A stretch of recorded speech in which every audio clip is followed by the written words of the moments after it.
İlk 3 dəqiqəsidir. Yaxın 3-4 metreye dumanı yayır. Her 10 dəqiqədən bir sərin duman halını çəkəcəyik.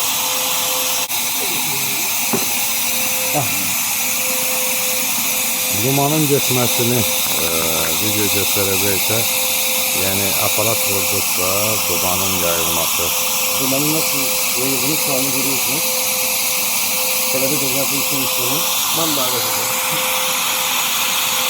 Yani, duman çatmış sahələr və ərazinin tam dolması ilk 5 dəqiqədir.